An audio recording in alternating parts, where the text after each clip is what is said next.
Item ಯಾವುದೇ ಇರಲಿ try ಮಾಡಿ ಆಚಿ ಚಿಕನ್ ಮಸಾಲಾ. ಆಚಿ ಚಿಕನ್ ಮಸಾಲಾ. ಭಾರತದ ಸ್ಥಿತಿಗತಿಗಳೇನು, ಏನಾದರೂ ಇಂಥ ಸ್ಥಿತಿಗತಿಗಳು ಅಂದರೆ ಈ ರೀತಿ ಸಮಸ್ಯೆ ಜಾಸ್ತಿ ಆಗಿಬಿಟ್ರೆ, ಯಾಕಂದರೆ ಯುದ್ಧ ಕಂಟಿನ್ಯೂ ಆಗುತ್ತೆ ಅಂತಂದರೆ ಆಗೋದೇ, ಅದನ್ನು ಯಾವ ರೀತಿ ನಿಭಾಯಿಸಬೇಕು ಇದಕ್ಕೆ ಸಂಬಂಧಪಟ್ಟಂಗೆ ಮೋದಿ ಬ್ಯಾಕ್ ಟು ಬ್ಯಾಕ್ ಮೀಟಿಂಗ್ಗಳನ್ನು ಮಾಡ್ತಾ ಇದ್ದಾರೆ. ಕ್ಯಾಬಿನೆಟ್ನ ಭದ್ರತಾ ಸಮಿತಿ ಮೀಟಿಂಗನ್ನು ಕೂಡ ನಡೆಸಿದ್ದಾರೆ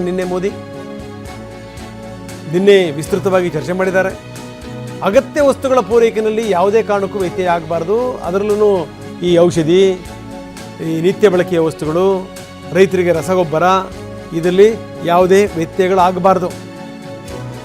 ಇನ್ನು ಮುಂಗಾರು ಹಂಗಾಮಿನ ಈ ರಸಗೊಬ್ಬರ ಎಷ್ಟರ ಮಟ್ಟಿಗೆ ಗೊಬ್ಬರದ ದಾಸ್ತಾನು ಏನು ಎತ್ತ ಅದರ ಬಗ್ಗೆಯೂ ಕೂಡ ಎಲ್ಲೂ ಕೂಡ ಹಾಹಾಕಾರದ ಸ್ಥಿತಿ ಉದ್ಭವ ಆಗಬಾರ್ದು. ಶಕ್ತಿಗಳು ಕಾಯ್ತಾ ಇರ್ತವೆ ಇಂಥ ಸಂದರ್ಭದಲ್ಲಿ ಏನೇನು ಆಗ್ಬೋದು ಅಂತ. ಈಗೇನಾದರೂ ಒಂದು ಚೂರು ಈ ಎಷ್ಟರ ಮಟ್ಟಿಗೆ ಈ ಸೋಷಿಯಲ್ ಮೀಡಿಯಾ ಅಬ್ಬರ ಇದೆ ಅಂತಂದರೆ, ಒಂದು ಸಣ್ಣ ಸಮಸ್ಯೆ ಆಯಿತು ಅಂತಂದರೆ ದೊಡ್ಡ ಸಮಸ್ಯೆಯ ರೀತಿಯಲ್ಲಿ ಅದನ್ನು ಬಿಂಬಿಸಲಾಗುತ್ತೆ. ಒಂದು ಯೋಚನೆ ಮಾಡಿ, ಪಾಕಿಸ್ತಾನದಲ್ಲಿ ಈ ಶಾಲಾ ಕಾಲೇಜುಗಳಿಂದ ಹಿಡಿದು ಸರ್ಕಾರಿ ಕಚೇರಿಗಳ ತನಕ ರಜೆ ಅಂಥ ಸ್ಥಿತಿ ಇದೆ. ಬೇರೆ ಬೇರೆ ರಾಷ್ಟ್ರಗಳ ಸ್ಥಿತಿ ಕೂಡ ಏನು ಭಾಳ ಭಿನ್ನವಾಗೇನೂ ಇಲ್ಲ. ನಾನು ಆಸ್ಟ್ರೇಲಿಯಾ ಉದಾಹರಣೆ ಹೇಳ್ತಾ ಇದ್ದೆ, 230-240 ರೂಪಾಯಿ ಪೆಟ್ರೋಲ್ ಅಂತಂದರೆ ಯೋಚನೆ ಮಾಡಿ ನೀವು, ಹೆಂಗಿದೆ ಸ್ಥಿತಿ. ಭಾರತದಲ್ಲಿ ಬೇರೆ ರಾಷ್ಟ್ರಗಳಿಗೆ ಕಂಪೇರ್ ಮಾಡ್ಕೊಂಡ್ರೆ ನಮ್ಮ ಸ್ಥಿತಿ ಬೆಟರ್. ಬನ್ನಿ, ಹರೀಶ್ ನಮ್ಮ ಜೊತೆಗಿದ್ದಾರೆ. ಹರೀಶ್, ನಾವು ನೋಡ್ತಾ ಇದ್ದೀವಿ ಏನು ಅಂದರೆ ಯಾವುದೇ ಕಾರಣಕ್ಕೂ ಅಗತ್ಯ ವಸ್ತುಗಳ ಬೆಲೆಯಲ್ಲಿ ಅಂದರೆ ಪೂರೈಕೆಯಲ್ಲಿ ತೊಂದರೆಗಳಾಗಬಾರ್ದು. ಹರೀಶ್, ನಿಮಗೆ ಗೊತ್ತಿದೆ, ನೀವು ದಿಲ್ಲಿನಲ್ಲಿ ಭಾಳ ಸುದೀರ್ಘವಾಗಿ ಕೆಲಸ ಮಾಡಿ ಬಂದಿರುವಂಥವ್ರು. ಏನಾದರೂ ನಮ್ಮ ಜನಗಳಿಗೆ ನಿತ್ಯ ಬಳಕೆಯ ಸಾಮಾನುಗಳು, ವಸ್ತುಗಳು ಸಿಗಲಿಲ್ಲ ಅಂತಂತಂದರೆ ಅವ್ರನ್ನ ಮೇಂಟೈನ್ ಮಾಡೋದೇ ಬಹಳ ಕಷ್ಟ. ನಿಮಗೆ ಗೊತ್ತಿದೆ ಏನು ಅಂದರೆ, ಈ ಆಲೂಗಡ್ಡೆ ಸಿಗಲಿಲ್ಲ ಅಂತ, ಈರುಳ್ಳಿ ಸಿಗಲಿಲ್ಲ ಅಂತ ಸರ್ಕಾರಗಳನ್ನೇ ಸೋಲಿಸಿರುವಂಥ ಉದಾಹರಣೆ ಇದೆ. ಹೀಗಾಗಿ ಏನು ಅಂದರೆ ಅದೆಲ್ಲವನ್ನೂ ಕೂಡ ಕೇಂದ್ರ ಮನಗಂಡಿದೆ, ಯಾವುದೇ ಕಾರಣಕ್ಕೂ ತೊಂದರೆ ಆಗಬಾರ್ದು. ಅದರಲ್ಲೂ ಏನು ಅಂದರೆ ಈ ರಸಗೊಬ್ಬರದ್ದಾಗಿರ್ಬೋದು, ಈ ಔಷಧೋಪಚಾರಗಳದ್ದು ವಿಚಾರಕ್ಕೆ ಸಂಬಂಧಪಟ್ಟಂಗೆ ಆಗಿರ್ಬೋದು, ಜೊತೆಗೇನು ಅಂದರೆ ನಿತ್ಯ ಬಳಕೆಯ ವಸ್ತುಗಳಿಗೆ ಯಾವುದೇ ರೀತಿಯ ತೊಂದರೆ ಆಗಬಾರ್ದು. ಅದಕ್ಕೆ ಸಂಬಂಧಪಟ್ಟಂಗೆ ಮೋದಿ ನಿನ್ನೆ ವಿಸ್ತೃತವಾದಂಥ ಸಭೆ ಮಾಡ್ತಾ ಇದ್ದಾರೆ. ಬ್ಯಾಕ್ ಟು ಬ್ಯಾಕ್ ಮೀಟಿಂಗ್ಗಳು ಆಗ್ತಾನೇ ಇವೆ ಮೋದಿದು. ಸೊ ಯಾವ ರೀತಿ ಕೇಂದ್ರ ಈ ವಿಚಾರಕ್ಕೆ ಸಂಬಂಧಪಟ್ಟಂಗೆ ಹೆಜ್ಜೆ ಇಡ್ತಾ ಇದೆ ಹರೀಶ್?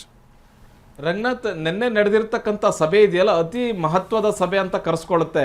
ಭದ್ರತಾ ಸಂಪುಟ ಸಮಿತಿ ಸಭೆಯನ್ನು ಪ್ರಧಾನಿ ನರೇಂದ್ರ ಮೋದಿ ಅವರು ಮಾಡಿರುವಂತಹದ್ದು.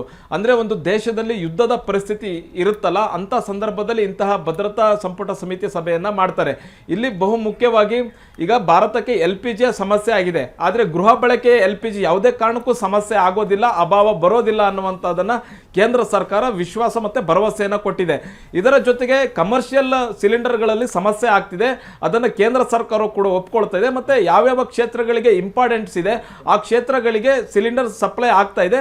ಮತ್ತು ತುರ್ತು ಯಾವ ಕ್ಷೇತ್ರಗಳಿಲ್ಲ ಅನ್ನುವಂಥ ಇದಿರುತ್ತೆ, ಆ ಕ್ಷೇತ್ರಗಳಿಗೆ ಮಾತ್ರ ಪರ್ಸೆಂಟೇಜ್ ವೈಸ್ ಈಗ ಕಮರ್ಷಿಯಲ್ ಸಿಲಿಂಡರ್ಗಳನ್ನು ಕೊಡ್ತಾ ಇರುವಂತಹದ್ದು. ಬಹು ಮುಖ್ಯವಾಗಿ ಈಗ ಮುಂಗಾರು ಮಳೆ ಶುರುವಾಗಿರುವಂತಹದ್ದು. ಮುಂಗಾರು ಶುರುವಾಯಿತು ಅಂತಂದರೆ ಇಡೀ ದೇಶಾದ್ಯಂತ ಬಿತ್ತನೆ ಕಾರ್ಯ ಶುರುವಾಗುತ್ತೆ. ಬಿತ್ತನೆ ಕಾರ್ಯ ಶುರುವಾಯಿತು ಅಂತಂದರೆ ರಸಗೊಬ್ಬರ ಬೇಕೇ ಬೇಕಾಗುತ್ತೆ. ಇದಕ್ಕೆ ಪ್ರಧಾನಿ ನರೇಂದ್ರ ಮೋದಿ ಅವರು ಪೂರ್ವಭಾವಿ ಸಭೆಯನ್ನು ಮಾಡಿರುವಂತಹದ್ದು.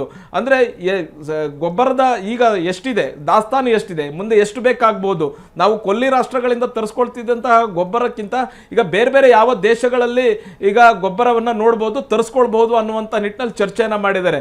ಬಹು ಮುಖ್ಯವಾಗಿ ಇನ್ನಿತರ ವಿಚಾರಗಳು, ಸಾರಿಗೆ ವಿಚಾರದಲ್ಲಿ CNG ದೇಶದಲ್ಲಿ ಎಷ್ಟು ಪ್ರಮಾಣದಲ್ಲಿದೆ, ನಾವು ಎಷ್ಟು ಪ್ರಮಾಣದಲ್ಲಿ ತರಿಸ್ಕೊಳ್ಬೇಕು, ಕಚ್ಚಾ ತೈಲದ ಬೆಲೆ ಒಂದು ವೇಳೆ ಜಾಸ್ತಿ ಆದರೆ ಅದಕ್ಕೆ ನಾವು ಪರ್ಯಾಯವಾಗಿ ಏನು ಮಾಡಬೇಕು, ಮತ್ತು ಎಷ್ಟು ಬೆಲೆಯನ್ನು ಏರಿಸಬೇಕಾ ಏರಿಸಬಾರ್ದ, ಹಿಂಗೆ ಸಂಪೂರ್ಣ ವಿಚಾರಗಳನ್ನು ಪ್ರಧಾನಿ ನರೇಂದ್ರ ಮೋದಿ ಅವರು ಚರ್ಚೆ ಮಾಡಿದ್ದಾರೆ.